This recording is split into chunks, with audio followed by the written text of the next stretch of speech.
estudiado, la clase empezamos con lo de las laceraciones del globo ocular. Esta, pues como su definición no lo menciona, es la discontinuidad de las capas externas del globo ocular, que puede ser desde la córnea o la esclerótica. Y siempre va a haber riesgo de prolapso de tejidos. ¿Ok? Siempre va a haber riesgo de prolapso de tejidos intraoculares y pérdida de la integridad ocular. Muy importante cuando nosotros estamos revisando pacientes con traumas, a veces va a ser muy fácil de poder observar la lesión, ¿no? Pero a veces sí están un poco ocultas. Si no afecta la córnea, a veces si solo afecta directamente la esclera, esta puede ser autosellada e incluso no tener ninguna afectación en la pupila ni nada por el estilo que nos puede generar algún tipo de hallazgo o información que nos pueda presentar como un daño o un trauma, ¿no? Entonces siempre hay que buscar todo, ¿no? Párpados anexos, buscar todos los músculos oculares y todo. En algunas ocasiones incluso la lesión puede llegar a estar oculta. Entonces, esta se va a tener que determinar a través de una exploración en quirófano. Entonces, iniciando con las laceraciones corneales, estas pueden ser evidentes o inferidas. ¿Qué queremos decir con inferidas? Que pueden llegar a ser autoselladas. Incluso puede ser una laceración que abrió, volvió a cerrar y en ese momento pareciera que estuviera sellada. Entonces, ¿cómo lo vamos a encontrar o qué hallazgos vamos a tener? Número uno, desplazamiento de la pupila hacia la herida. Siempre la presión interna va a tratar de equiparar la externa, por ende va a tratar de todo el contenido salir. De primera instancia, el iris es el que va a tratar de hacer un taponamiento o un sello, por ende la pupila va a perder su forma, lo cual pues ya la vamos a encontrar de manera discórica. La cámara anterior se va a aplanar por el hecho de que el humor acuoso o el líquido se va a salir y por ende vamos a tener atalamias o cámaras estrechas. Puede haber o no presencia de ifema y prolapso de uvea o una combinación de todas las anteriores. Entonces, como pueden observar acá en esta imagen, cómo la pupila se encuentra discórica porque el iris está salido en esta zona.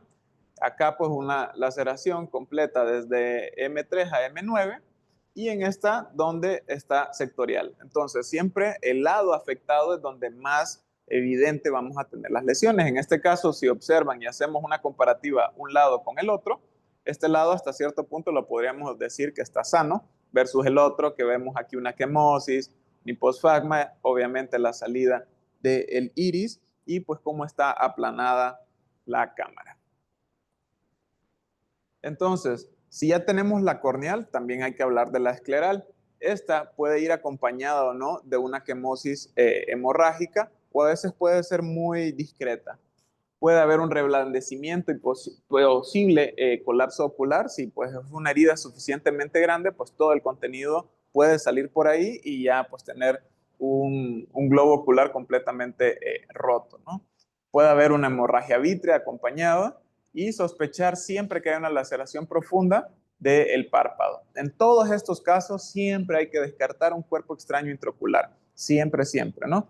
Porque si algo generó esto, puede que ese mismo algo esté dentro de la cavidad. Entonces, ¿qué son las medidas inmediatas o qué es lo que ustedes tienen que hacer en sus consultas de urgencia mientras llega el procedimiento quirúrgico o si lo van a derivar pues desde el Grullo, desde Casimiro, hacia el lugar donde se vaya a realizar el procedimiento? Número uno, protección ocular con un escudo rígido. De preferencia no solo es parchar el globo ocular porque pues puede generar más bien un caldo de cultivo y puede generar más infecciones, entre otras cosas. Entonces, ¿qué podemos hacer y qué le podemos decir al paciente en ese traspaso? Evitar tocarse el ojo, estarse tallando, alertar al personal de salud para impedir manipulación, explicarle a la otra persona que va a recibir este paciente qué es lo que encontraron para que no tengan que volver a hacer más maniobras, para que no generemos mayor daño y mayor molestia a nuestro paciente. Entonces, como pueden observar, todos estos de aquí son formas creativas, por no decir otra palabra, de cómo pueden utilizar diferentes equipos o diferentes objetos para hacer un tipo escudo. Si tienen al alcance unas conchitas de estos tipos que utilizamos para cirugías refractivas, pues adelante, coloquen esas. Pero si no tienen, pueden utilizar lo de los hisopos, una caja de un medicamento. Este, por favor, no lo hagan. Este de acá, una botella, hasta un vaso plástico les puede funcionar. Entonces, realmente no hay excusa de decir, no, es que no tenía cómo. Sí, sí, sí hay cómo, siempre hay forma. Entonces, traten de siempre buscar soluciones y no problemas a los problemas que ya tienen. Entonces, en su manejo inicial, número uno es, desde que ya lo vi, decidir sí o no es quirúrgico. Entonces, no lo van a operar en ese lugar y lo van a derivar. ¿Qué es lo que tienen que hacer? Pues desde ya le pueden generar analgésicos, de preferencia que sea a través de una vía intravenosa, porque si es vía oral, pues ya estamos rompiendo el ayuno y en teoría, pues el paciente va a ir a cirugía. Y o si le vamos a dar vía oral con poquita agua, ¿no? Decirle al paciente que ya no puede ingerir ningún tipo de alimento, ningún tipo de líquidos por lo mismo. Antieméticos para prevenir vómitos o aumento de presión intraocular, explicarle que evite hacer valsalva o cualquier movimiento que pueda aumentar las presiones para evitar pues mayor daño.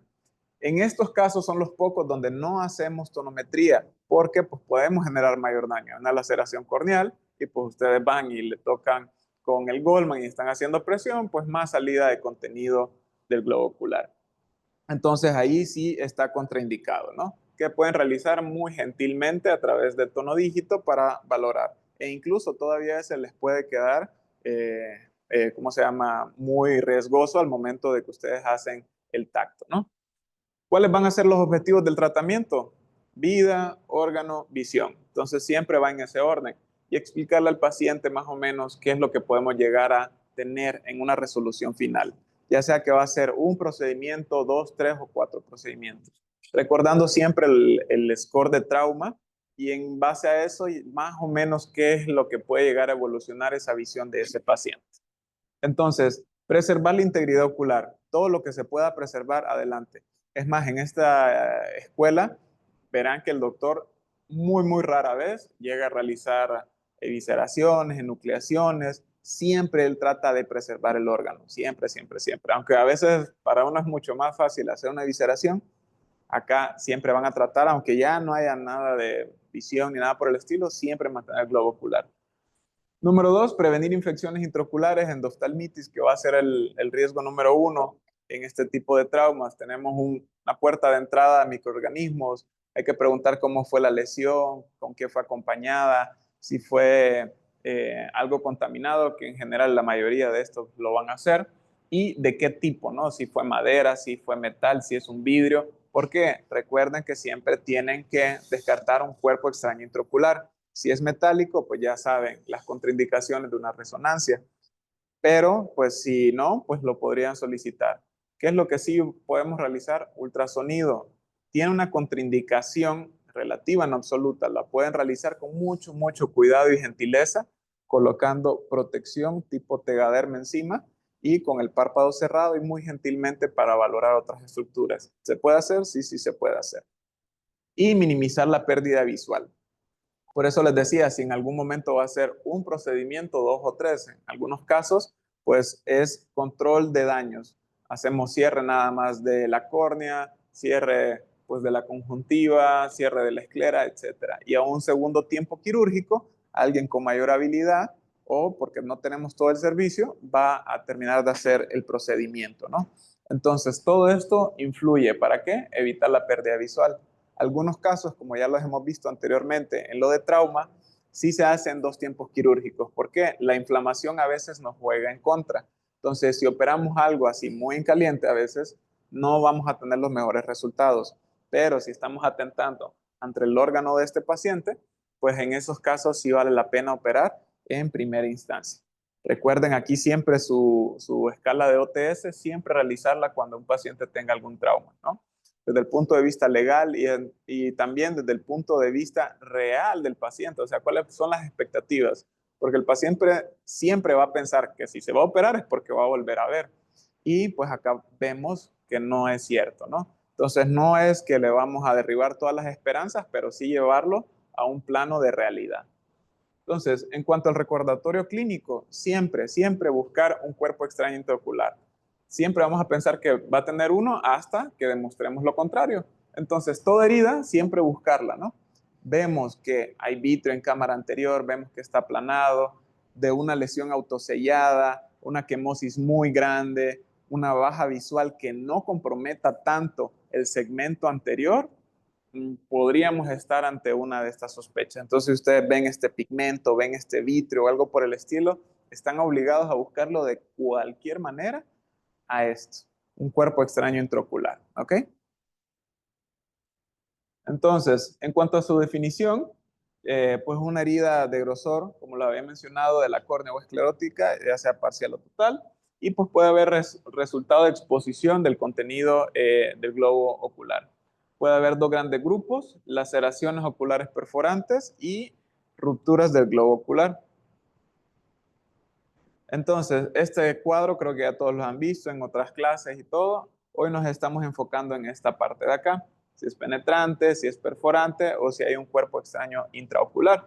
Entonces, puede haber tres posibilidades o tres escenarios acá. Número uno, que sí, evidentemente tengamos un cuerpo extraño intraocular, que tengamos una herida de entrada y salida y solamente una única herida de entrada sin un cuerpo extraño.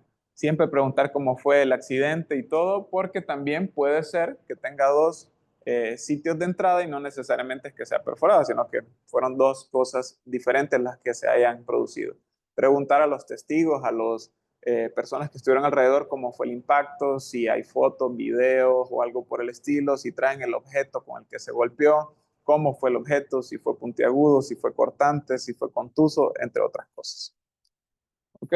Entonces, el manejo quirúrgico primario, idealmente, pues sí se hace en el momento, pero se va a tener en cuenta todo hasta la exploración bajo anestesia. ¿Ok? ¿Por qué? Muchas veces el paciente con el dolor que tiene por la inflamación que conlleva todo esto, no vamos a tener todas las estructuras con una facilidad para explorar.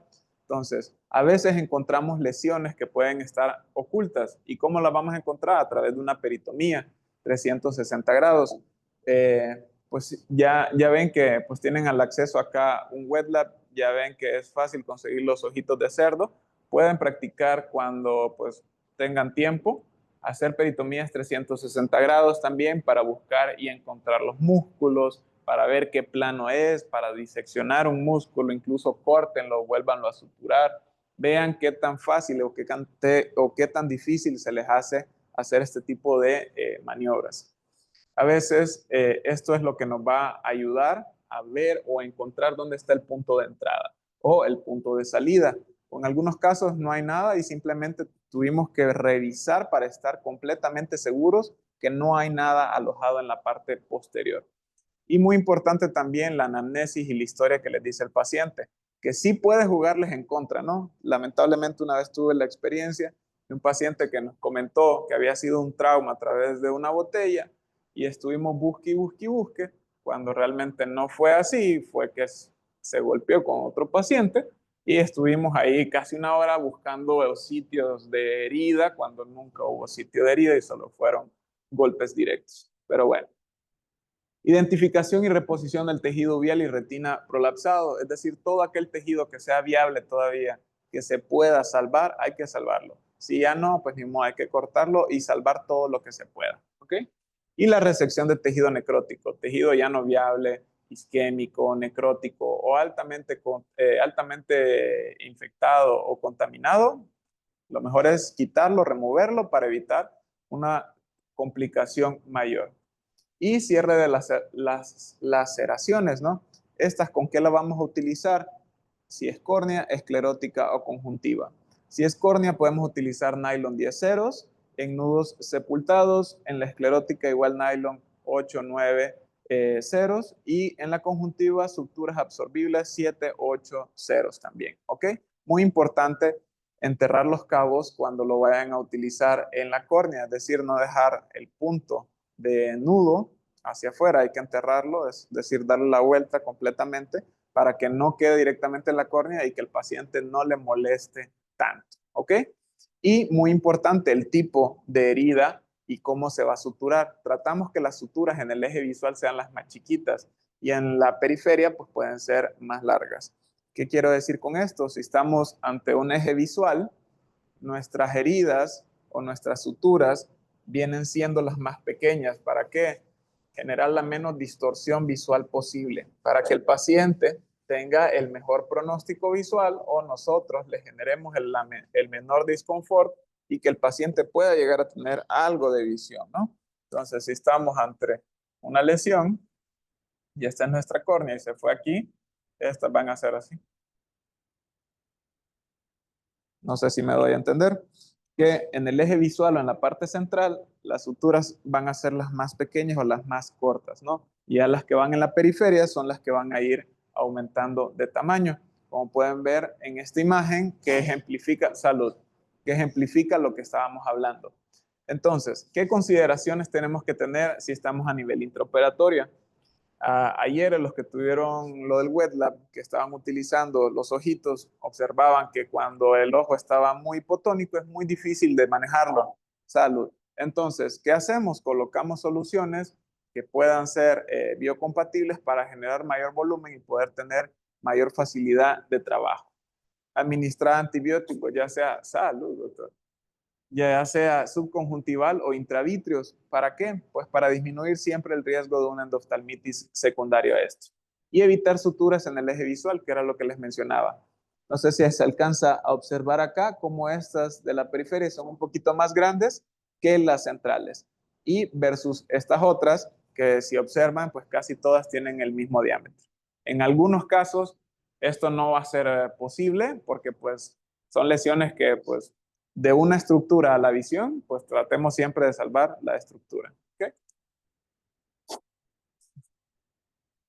Y en cuanto a los cuerpos extraños intraoculares, silencio, siempre hay que buscarlos, ¿no? Y si ya sabemos que estamos ante un cuerpo extraño intraocular, todavía la cirugía va a tener un grado de complejidad todavía más alto. Entonces, hay que evaluar de qué tipo es, ¿ok? Si es metálico, si es un vidrio, si es orgánico, entre otras cosas. ¿Dónde está localizado y el material de este?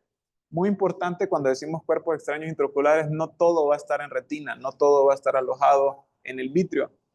Hay que observar también el ángulo, a veces puede estar en el cristalino. Acá no sé con quién, una vez tuvimos un paciente, venía manejando, ventana abajo, pum, miraba bien y de repente dejó de ver. Cuerpo extraño en el cristalino nada más. Y pum, ahí quedó alojado, nada más ahí. Entonces, preferir remoción con pinzas, los imanes son de uso limitado. Si ya tuvieron las clases del cuerpo extraño intraocular, anteriormente se utilizaban mucho los imanes. Tiene la ventaja de que pues coloco el imán y si es algo metálico, lo busco. La idea es hacer esto, ¿no? Este es el cuerpo metálico, el imán y va a salir de esta manera lineal, pero no, no funciona así. Estando ahí adentro, este cuerpo extraño va a hacer esto hasta llegar acá y en ese movimiento pues puede tocar otras estructuras, ¿no? Entonces nos puede generar mayor daño.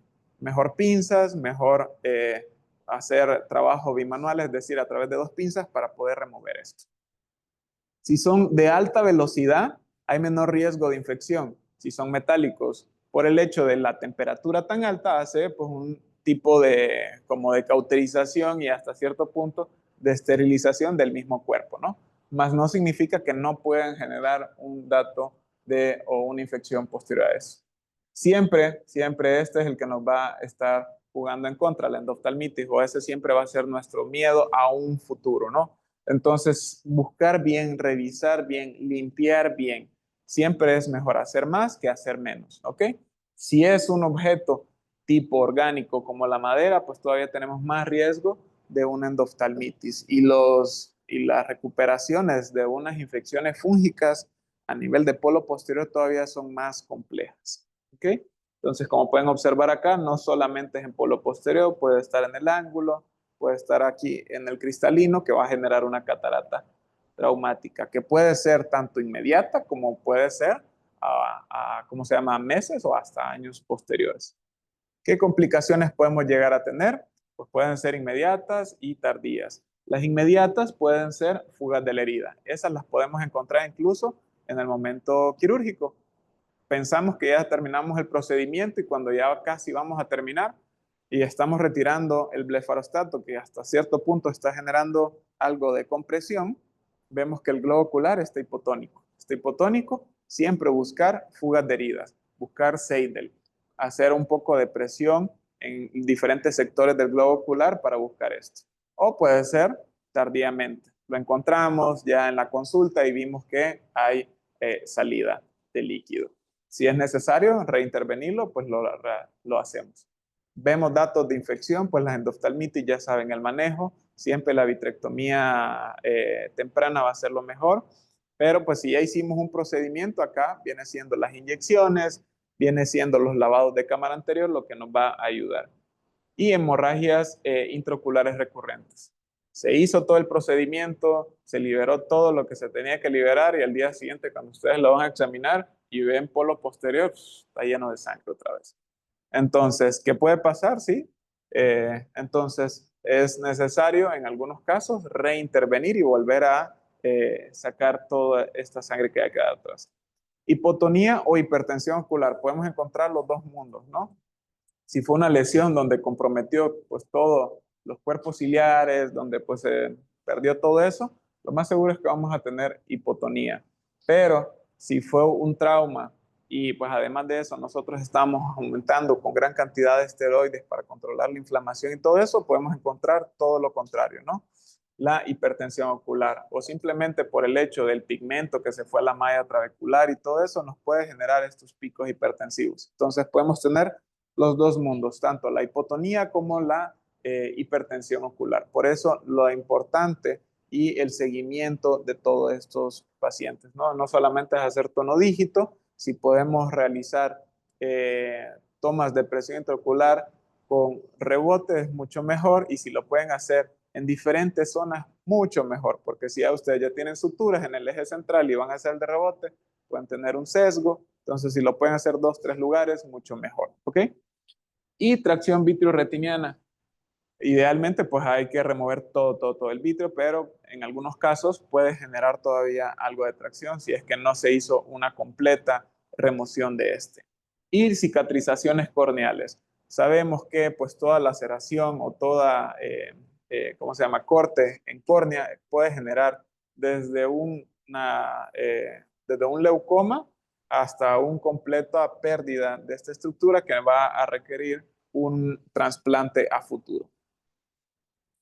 Ahora, en cuanto al manejo del cristalino, ¿es necesario operarlo en el momento o podemos esperar? Pues la respuesta es sí a ambas. Salud. Podemos operar de inmediato siempre y cuando pues, los medios nos lo permitan y que el paciente no tenga ninguna otra lesión sobreagregada. Entonces, si únicamente es una catarata traumática por el trauma, sí se puede realizar, pero teniendo en cuenta que tenemos que tener todos los aditamentos posibles para enfrentarnos ante una cirugía de catarata ya complicada, por el hecho de que no sabemos cómo va a estar la bolsa, si va a estar comprometida, ¿cómo se llama?, la cápsula posterior o no. Tras que entramos, se nos va a múltiples, ¿cómo se llama?, vectores, la cámara anterior, la cápsula anterior, o si es que pues, definitivamente ya no hay forma, ¿no? Y pues tiene que salir completamente y ya anclar un lente, ¿no? Este puede estar intacto, ausente o dañado. Puede haber solo sectorial o puede ser total. Como pueden observar acá, esta ya pues es una catarata total. Cuando son cataratas traumáticas a un futuro que no fue compromiso directamente, o sea, que algo tocó directamente la catarata, ¿alguien sabe qué forma adquiere o cómo se llama? Correcto, doctor de Rosetta. Y pues aquí tenemos que hacer una aspiración o una facomulsificación, ya sea en primera o en segunda instancia, ¿no? Teniendo en cuenta, como les digo, todo lo que tenemos que tener antes de entrar a la cirugía.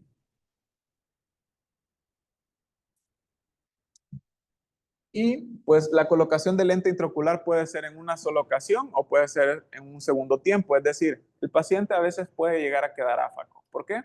No tenemos todo lo necesario, no tenemos el lente adecuado, no tenemos suficiente soporte o no tenemos la habilidad quirúrgica para poder anclar un lente, ¿no? Ya saben, diferentes técnicas, desde Yamane, desde ganchos de iris o de los que van anclados al iris o de cámara anterior, pero todo eso va a depender pues de que si tenemos el lente o no y pues cómo está el resto de las estructuras. El lunes, si no me equivoco, va a haber una cirugía muy interesante para los que están con el doctor Carvajal, que se va a colocar un lente nuevo, que pues ya es más fácil porque ya viene con unas como patitas que van ancladas, ¿no? Entonces, si pueden, entren a quirófano el lunes. Y pues si ya no se pudo, pues vamos a llegar a estas instancias. Enucleación versus evisceración. ¿Cuándo una, cuándo la otra? Siempre es tratar de dejar la mayor cantidad de tejido posible. Por ende, siempre vamos a tratar de hacer evisceraciones versus una enucleación. ¿Alguien sabe la diferencia entre una y la otra? Correcto. ¿Y qué beneficio nos va a generar la evisceración contra la enucleación? Que la evisceración propiamente al momento de una prótesis es un poco más estético, ¿ok? Pero igual, pues ya saben que siempre va a ser la amputación o la pérdida de un órgano. Entonces, si ya no hay facilidad o ya toda la estructura está dañada, ni modo, enucleación, ¿ok? Entonces, considerar si ya el paciente vemos que la córnea se perdió, ya se perdieron todas las estructuras, ya no hay viabilidad, ya no hay ni siquiera tejido de dónde cerrar, pues no, a veces pues toca hacer evisceraciones. Igual más adelante, creo que les había comentado ayer a los compañeros que en las próximas semanas, pero el otro mes, va a haber un taller de evisceración para que todos lo puedan realizar. Es una cirugía que es fácil, realmente no tiene mayor grado de complejidad. Lamentablemente ahí ya no hay mucho que pues, hacer daño, ¿no? O sea, ya solo es remover. ¿Ok? Y pues tradicionalmente la enucleación para reducir la oftalmia simpática. Ya saben que pues si todavía dejaron algún resto ¿cómo se llama? De alguna estructura ahí adentro, esa de córnea, de coroides, uya, lo que sea, pues esto les va a estar generando esta inflamación que a futuro va a generar una oftalmia simpática. Que sí, ¿cómo se llama? La incidencia es baja, pero igual existe. Entonces, procuren que no sean ustedes parte o sus pacientes sean parte de esa incidencia. ¿Ok? Y por la evisceración, igual el riesgo va a ser el mismo, pero las complicaciones van a ser menores. Y es un procedimiento todavía más fácil de realizar. ¿Ok? ¿Dudas o preguntas de ese tema? Adelante. Ajá. No, soy de la literatura de trauma, y centros de trauma ocular a nivel nacional que si tiene sospecha de una depresión de trauma ocular, siempre tratar de dar tratamientos sistémicos. Y lo que señalan es oxiflorocina para su ocular. Por eso sí se ve que hay una presencia menor de tratamiento. Y pues también, como decías, o sea, el tratamiento desde la cinemática del accidente, importante también pues, saber que el entorno es muy importante, cuando es un entorno más estresante, cuando suceden los traumas más severos, eso hay que tratarlo como pecados sí o sí, con la carga bacteriana que tiene este sistema. Yo, por sospecha de el tratamiento siempre es sistémico y pues todo el protocolo.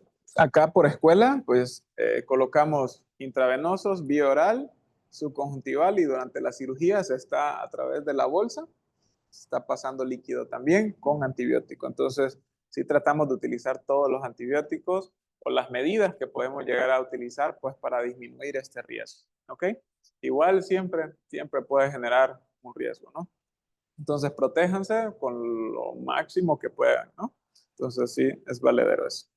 Bueno, entonces ahora vamos a un segundo tema. Esta viene siendo la parte de conjuntivitis. Realmente, los dos temas se daban para dar horas y horas de cada uno de estos. Por la premisa del tiempo, pues tratamos de condensarlo y reducirlo a lo más importante o a lo que realmente necesitan. ¿Ok? Entonces, en la queratoconjuntivitis flictenular, esta realmente va a ser una afectación más en niños, en jóvenes, adolescentes. Va a ser de manera, ¿cómo se llama? Asimétrica y va a ser más que todo en la periferia. Siempre cuando ustedes lo busquen o lo encuentren, a veces les puede generar mucha controversia, que es si es un leucoma por algo previo, por qué se está neovascularizando, algo por el estilo. Y a veces simplemente es este diagnóstico el que estamos enfrentándonos. Entonces, los diagnósticos ahí los tenemos, simplemente hay que desempolvarlos y ponerlos realmente donde se van encasillados. Entonces, principalmente afecta córnea y conjuntiva y va a ser asociada a una reacción de hipersensibilidad tardía. Es decir, este paciente puede que nunca le haya generado ninguna molestia ni nada por el estilo y sí ya le esté afectando. Y en una revisión esporádica, un cambio de lentes, una consulta por cualquier otra cosa, ustedes encontraron esto y pues ya le pueden decir al paciente que sí realmente tiene una queratoconjuntivitis flictenular. Entonces, eh, El cuadro clínico puede ser desde asintomático hasta una blefaritis, que puede ser anterior o posterior, hiperemia conjuntival, disfunción de glándulas de meibomio asociada a un aspecto blanquecino grisáceo, como observaban en la imagen anterior, donde se pasaba justo de la conjuntiva hasta la córnea. Y puede llegar a presentar hasta un grado de neovascularización. Entonces, cuando observemos esto acá, a veces un paciente pues, puede pensar a escarnosidad, entonces es un pseudoterigión. Entonces hay que pues explicarle y encaminarle a la realidad de que no es eso y pues sí darle su diagnóstico y su tratamiento apropiado.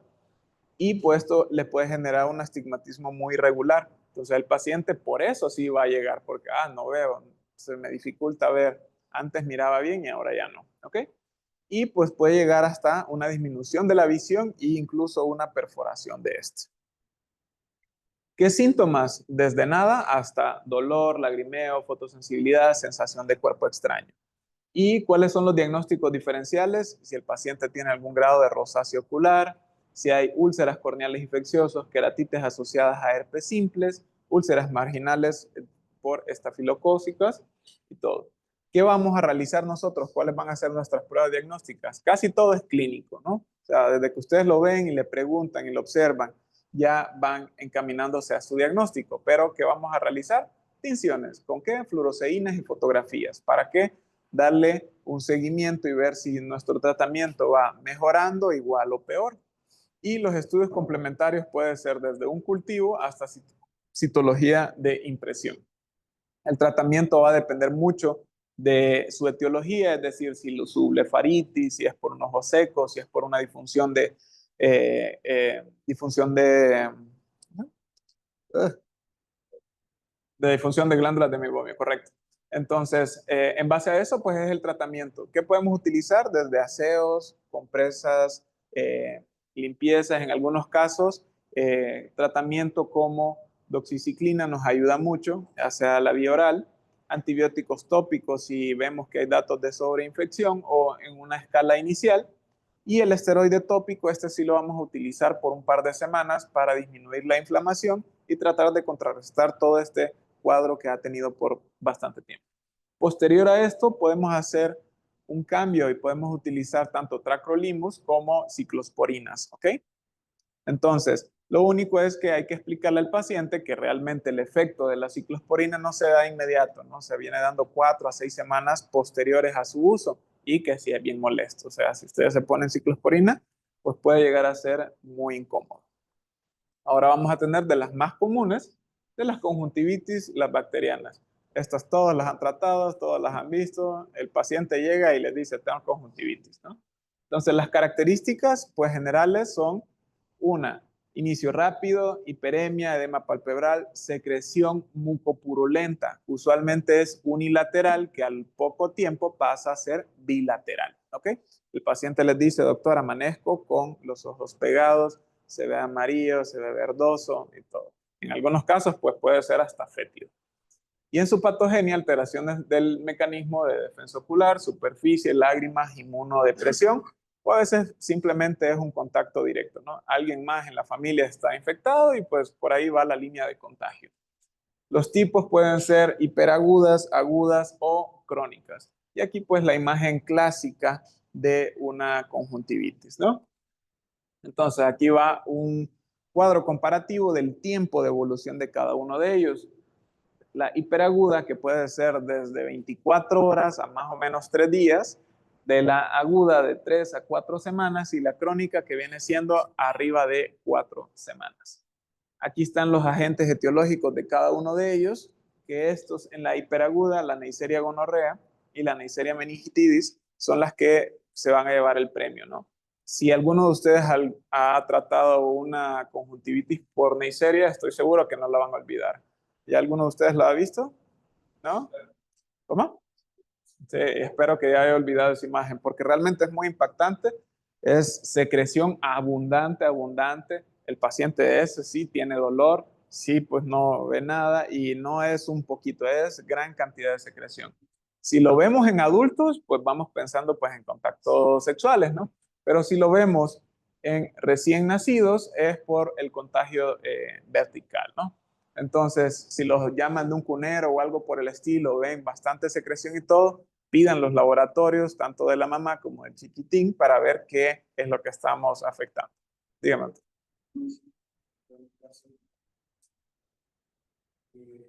Fue a una salida un balneario y al día siguiente ¿Llegaron a la etiología de eso? ¿Cuál? No, pero llegaron a la etiología. ¿Saben qué fue? ¿Tomaron cultivo o algo? Sí. Idealmente en un mundo, pues sí, antes de empezar la terapia empírica, siempre deberíamos hacer cultivos. Sabemos que en la gran mayoría de lugares no hacemos cultivos, pero siempre que puedan, háganlo. No se van a arrepentir. A veces salen bacterias ahí todas extrañas y eso sí nos va a ayudar mucho ya después con el antibiograma, si es que es una bacteria, a darle su correcto manejo. En niños, pues las hemófilos influencias, Staphylococcus pneumoniae y en adultos, ¿no? Y las crónicas. De estas, la Moraxella lacunata, que genera la conjuntivitis, ¿de qué tipo? Sí, perfecto. ¿Y alguien sabe cómo la puede examinar o cómo la va a encontrar? ¿Mm?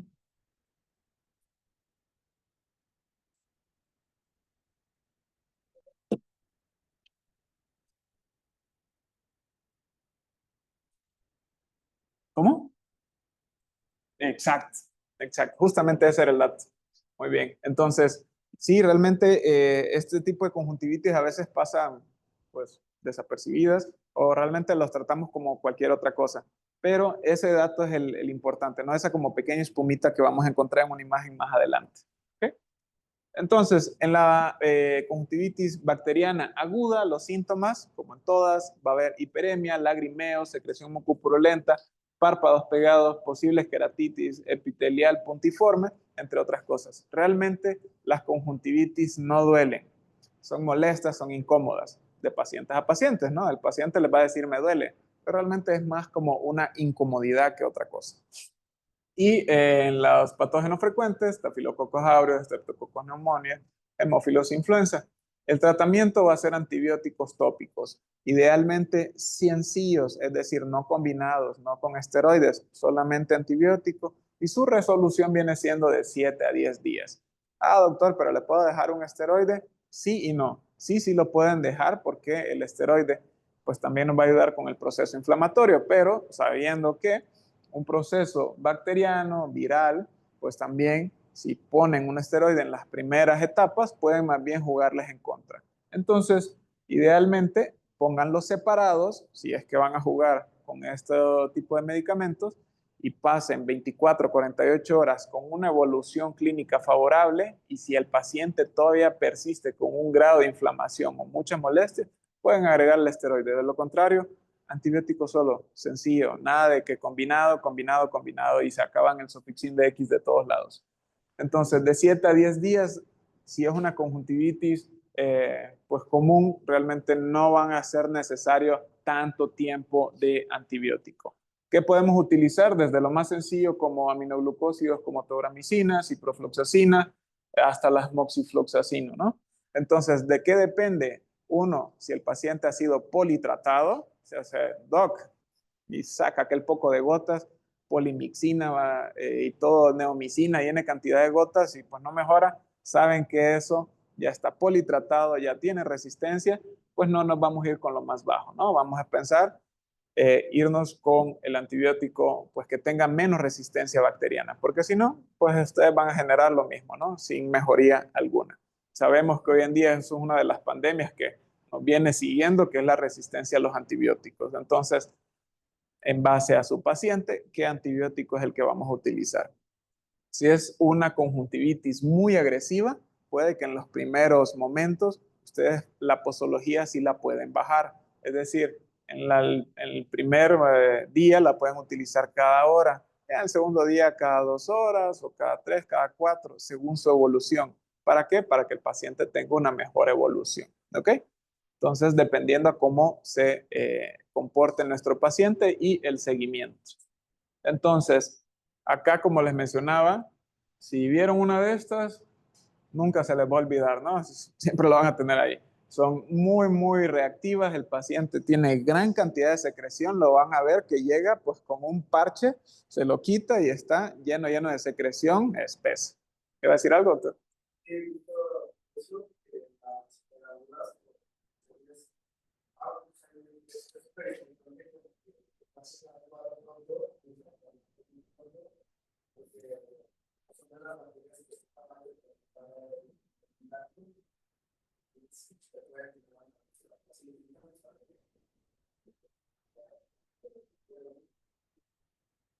Sí. Por ejemplo, la Concor, era lateral y una impresionante. El hombre que está dando, pues ya se salió sus prácticas.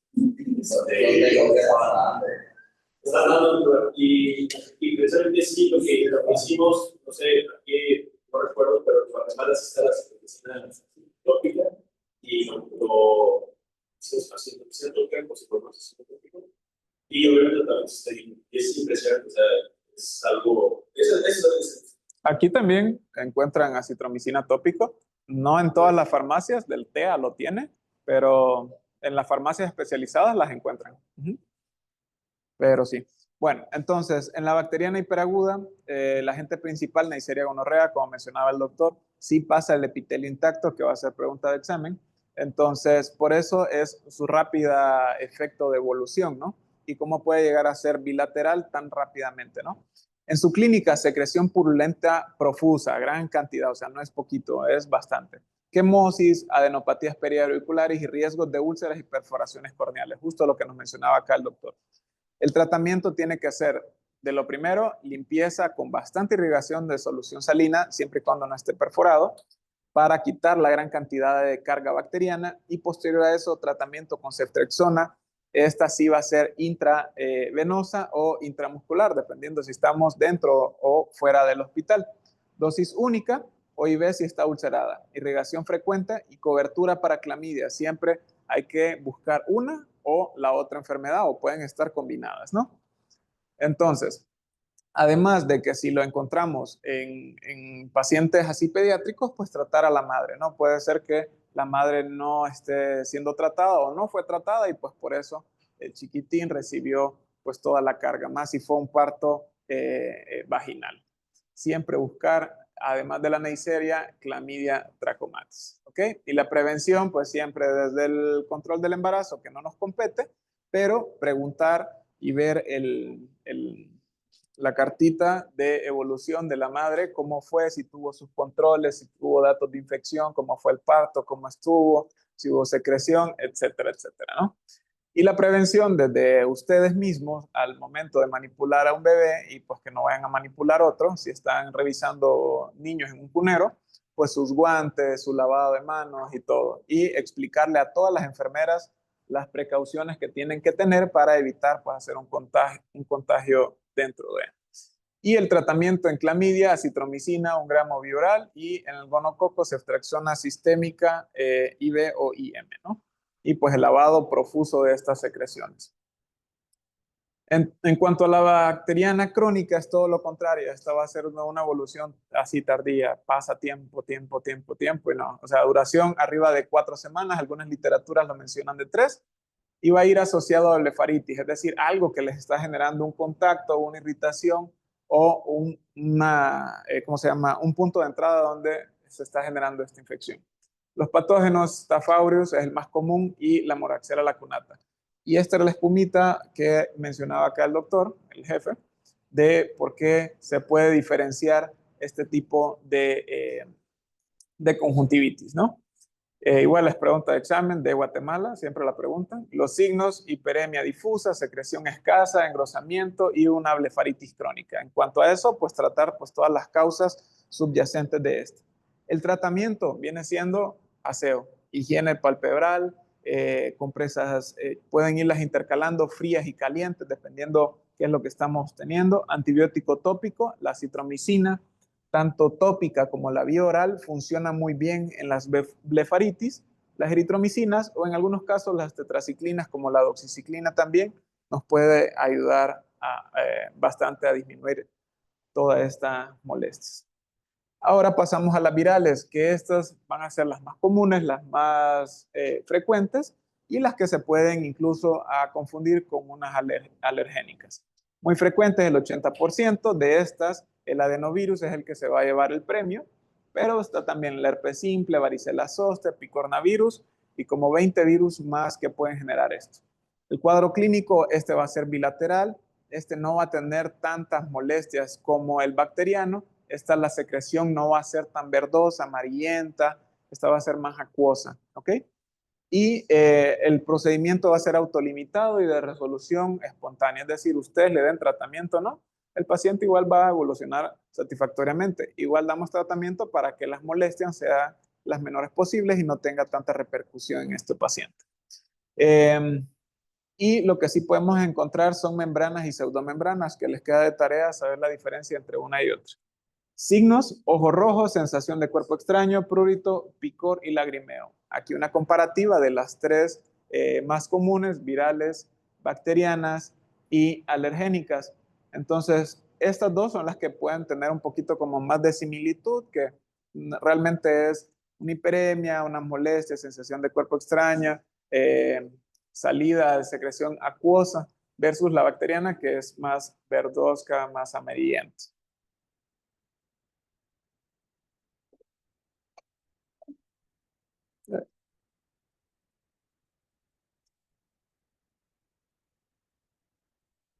Ok. Entonces, en cuanto al tratamiento, va a ser básico, desde sintomático, es decir, lágrimas artificiales, tratemos siempre de utilizarlas libres de conservadores, las pueden incluso colocar dentro del refrigerador para que esa sensación de frío les ayude o les dé esa sensación de confort, compresas frías. En algunos casos, los corticoides, cuando presentemos membranas o pseudomembranas, podemos utilizar este tipo de esteroides, ya sea la fluorometolona, loteprednol o la prednisona, ¿ok? El yodopovidona funciona así, pero en una etapa inicial. No es que vamos a dejar gotitas de isodine o de yodo para que el paciente los vaya a utilizar en casa. No, ¿por qué? Porque es muy tóxico para la superficie, pero sí ayuda mucho a bajar la carga bacteriana o viral. Si, por ejemplo, a ustedes le llega un paciente así con gran cantidad de secreción, limpien con abundante irrigación, solución, y después pueden poner un poquito de isodina o yodopovidona, y eso les va a disminuir bastante la carga viral o bacteriana. Pero no es que lo van a estar haciendo que en casa y todo, solo es para el momento inicial. Antihistamínicos tópicos, si el paciente tiene mucha molestia, persiste, hay mucho prurito, puede ser también utilizado. Y los antibióticos solamente si hay datos de sobreinfección, pacientes pediátricos, pacientes que sabemos que no van a cumplir pues todos los criterios, a veces pacientes que llegan a ser muy demandantes y que nos piden, doc, y esto, y esto, y esto, podemos agregar un antibiótico. Nada más solamente es para profilaxis, entonces la posología no la vamos a estar usando cada hora, cada 2 horas. Puede ser cada 6 o cada 8 horas, solamente como una protección. Luego tenemos las conjuntivitis hemorrágicas agudas. Estas tienen como etapas o periodos durante el año donde de repente se empiezan a ver una y otra y otra y otra. Y los vamos a encontrar de esta manera, ¿no? El paciente llega con los ojos rojos, rojos, rojos, completamente. Por eso su nombre. Entre los agentes causales vienen siendo el enterovirus 70 y el Coxsackie A24. Va a ser súbito, el paciente estaba bien y de repente, doctor, ahora tengo los ojos rojos. No me duele tanto, no me molesta, pero sí, pues muy aparatoso. Y su resolución es rápida, alrededor de 4 a 6 días y ya tiene una buena evolución. Luego tenemos el del herpes simple. Este va a ser más común en pacientes pediátricos en las primeras etapas de la vida, menos de 5 años. Va a ser unilateral, que puede avanzar a ser bilateral, y pues puede ser una conjuntivitis mixta que se puede sobreinfectar. Puede haber desde vesículas, no se ve tan claramente la imagen, pero puede tener unas vesículas y una posible queratitis dendrítica. Entonces hay que revisar siempre y descartar que la córnea esté limpia o que ya esté comprometida.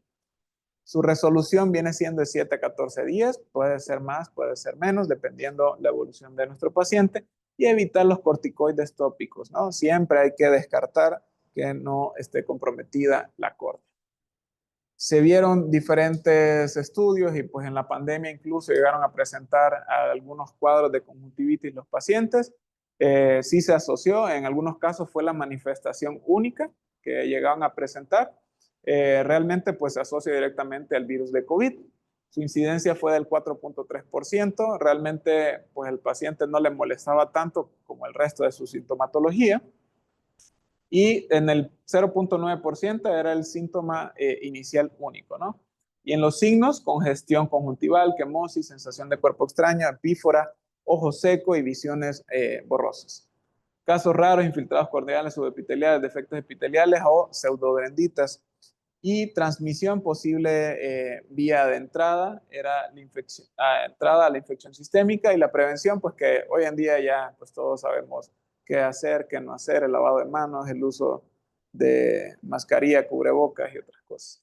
Hay otras conjuntivitis virales todavía más raras que vienen siendo por su etiología específica, desde rubiola, sarampión, varicela zoster, Epstein-Barr, Zika, Newcastle. De estas, pues tal vez si viajan a países sudamericanos o incluso centroamericanos, hubo un tiempo que llegamos a tener brotes de Zika, incluso a mí me dio Zika, y sí, la conjuntivitis es muy molesta. Eh, Gracias a Dios, pues no me dio esto y no estaba embarazada. Y pues pueden tener conjuntivitis por clamidia también. Esto sí es muy importante, sí lo van a encontrar también en el sur de México, en Guatemala, en Honduras también, todavía, ¿no? Y esta sí nos va a generar cegueras prevenibles y que son irreversibles, ¿no? Serotipos AC es endémico en África, en Asia, en Latinoamérica. Principal causa infecciosa de ceguera prevenible, ¿no? Repetidas infecciones que a largo dato nos van a llegar a dar panos corneales, deformidades palpebrales, triquiasis y antropión. ¿Alguien sabe la clasificación de la OMS para alteraciones oftalmológicas? ¿No? Muy bien, igual va a ser pregunta de examen, búsquenla, igual aquí viene, ¿no? Y en los hallazgos clásicos vienen las líneas de Alt y las fosetas de Herbert. Como probablemente nunca han visto uno de estos casos, difícilmente van a haberlas examinado anteriormente. Pero esta viene siendo la línea de Alt, esta que se observa acá, y estas son las fosetas de Herbert. El tratamiento viene siendo con acitromicina vía oral, y pues si es necesario el manejo quirúrgico, pues también. Aquí viene la clasificación de cómo va la evolución de esto, que viene siendo desde el tracoma folicular intenso, cicatrización, tracoma con triquiasis, hasta lo final que viene siendo la opacidad corneal por todo el panus que va a generar. Y aquí es como se observa, ya tiene triquiasis, puede haber distiquiasis y ya pueden observar todo el panus que se genera. También tenemos las conjuntivitis no infecciosas, que van a ser causas muy comunes de la consulta. A veces el paciente es politratado por diferentes afectaciones y pues el paciente llega no propiamente por su enfermedad, sino por la reacción que le está generando sus fármacos. En general, el paciente con glaucoma, este medicamento, que es la brimonidina, es de los que más les molesta. El paciente va a tener mucha hiperemia. En general, todos los hipotensores pues generan hiperemia, pero este en general es el que más molestias les va a dar.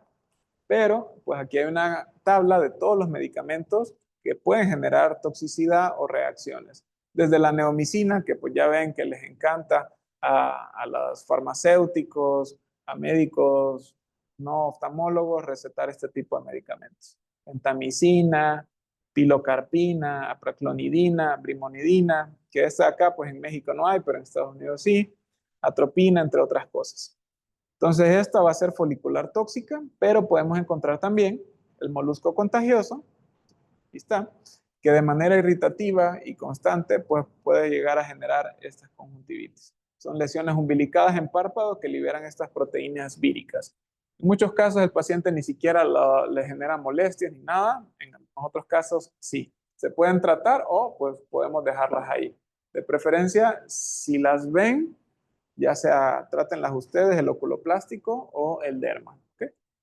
Y pues puede haber también por eritema multiforme o el síndrome de Stevens-Johnson. Si todos o alguna vez observaron al paciente, vemos que pues es sistémico, ¿no? Y la región oftalmológica no queda pues sin esas molestias. Igual tiene afectaciones, puede ser muy grave hasta en el 63% de los casos.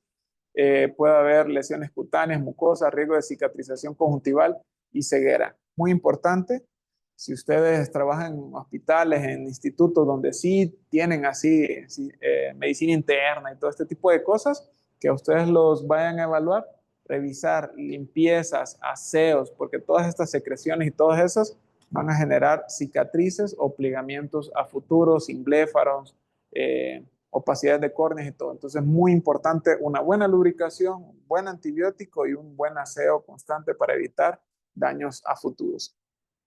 Y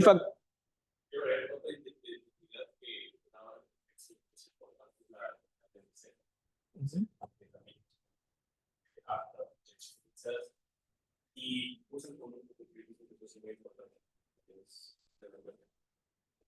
muy bien.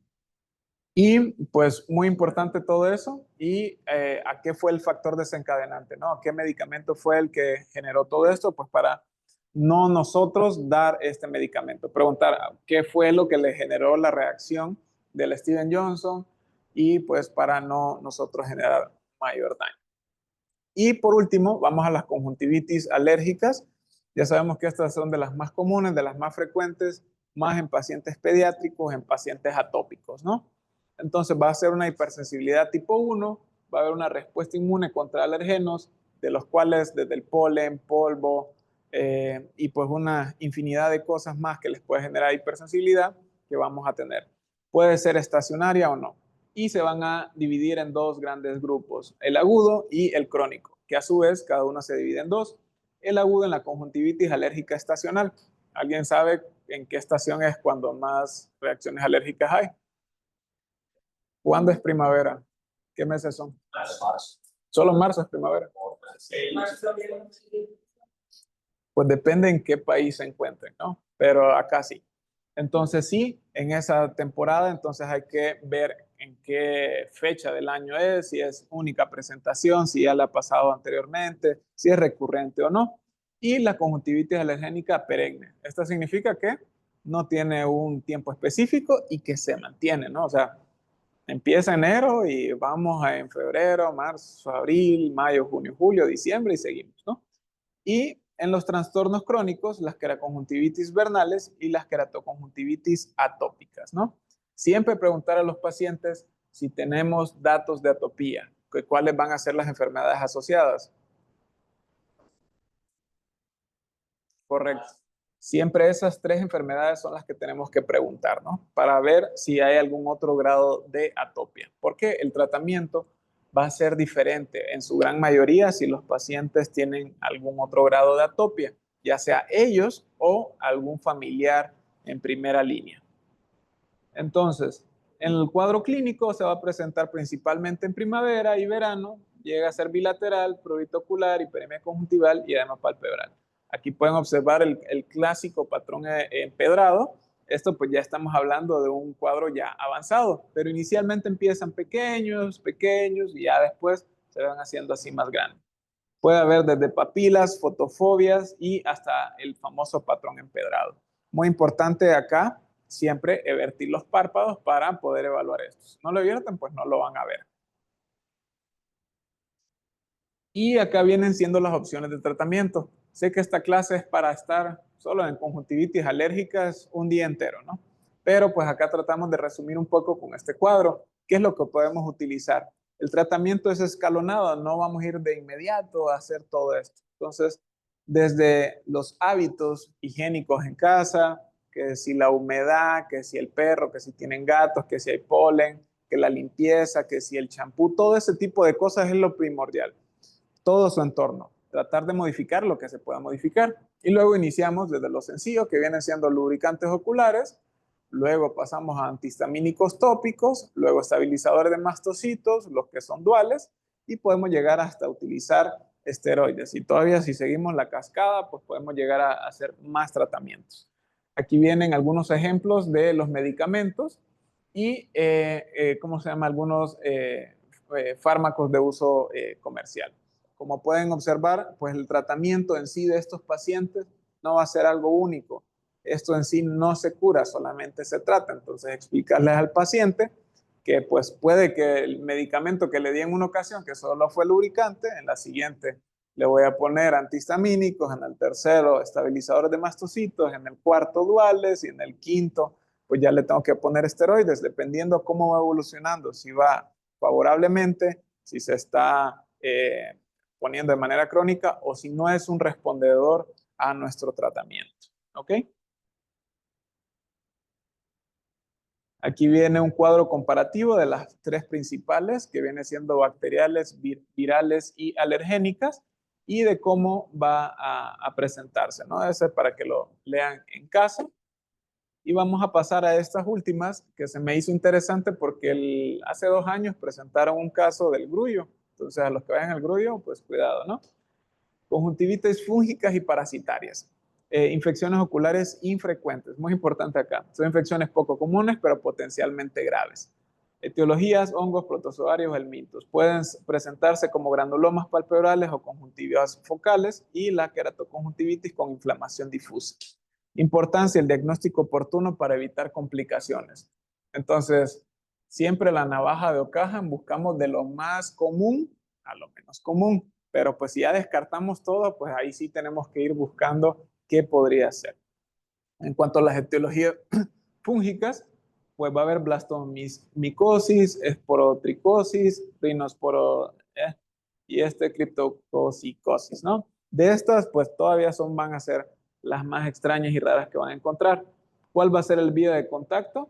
Vegetación o material contaminado. ¿A quiénes vamos a buscar esto? Granjeros, pacientes que trabajen en el campo, agricultores o que hayan tenido algún tipo de trauma con algo vegetal, es decir, una rama, le haya picado una espina o algo así. ¿Ok? El diagnóstico va a ser por cultivo micológico y o biopsia. Esas conjuntivitis que no responden, que no mejoran, que ya los tratamos y pues siguen sin tener una buena evolución, en estos casos el cultivo sí nos va a ayudar mucho. Por eso siempre les digo, no se van a arrepentir de pedir un cultivo porque ya sea un antibiograma, un antimicograma, les va a ayudar a decidir qué tratamiento específico es el que va a generar una buena evolución y disminuye la tasa de resistencias de otros medicamentos. ¿Ok? Y el tratamiento va a ser tópico, sistémico, según el agente. Y las queratoconjuntivitis microsporídicas, el agente, pues acá está, factores de riesgo, pacientes inmunocomprometidos, VIH, cánceres, y que además de eso, pues tengan lentes de contacto, traumas oculares, cirugías refractivas previas, exposición a agua o tierra contaminada, ya sea ríos, mares, entre otras cosas. Y la clínica, dolor, enrojecimiento, visión borrosa, y va a estar acompañado de una queratitis epitelial puntiforme multifocal, va a presentar estas pequeñas, ¿cómo se llama? Impresiones, ¿no? Y la conjuntiva papilar difusa. Y por último, este fue el caso del grullo. Fue una paciente que llegó, que sentía ella sensación de cuerpo extraño con movimiento, así lo refería ella. Y pues la habían tratado como una conjuntivitis alérgica. Y saditén, más no. De repente se le vertió el párpado y en la parte superior se empezó a observar de manera directa, pues el nemato, que es el loa. El vector mosca de hembra del ciervo es distribución África Occidental y Central. ¿Qué hacía eso en el grullo? Ni idea. Y la clínica, ¿no? Migración subcutánea del gusano del adulto hasta la subconjuntiva. Y así se observaba, como una lesión por donde iba pasando el parásito o nemato. Y la sensación de cuerpo extraño, hiperemia y granuloma, y pues sí es muy, muy incómoda en eso. ¿Ok? El tratamiento, pues extracción directa del parásito y pues con eso. La medicación va a ser ivermectina, 150 microgramos por kilo de peso, y el riesgo de hemorragias subconjuntivales, retinianas y focos algodonosos. Siempre revisar el ojo contralateral y en el polo posterior, que no vamos a encontrar alguna sorpresita ahí atrás. Como coadyuvantes podemos utilizar corticosteroides y antihistamínicos para reducir la inflamación, ¿ok? Porque por el traspaso o el recorrido del nematodo es donde va a generarle la mayor molestia a nuestro paciente. Y pues nada, dudas o preguntas que tengan de esto, ¿no? pues si van algún día a mi querido país, váyanse a Comayagua, tenemos el segundo reloj más antiguo de América. ¿Funciona todavía?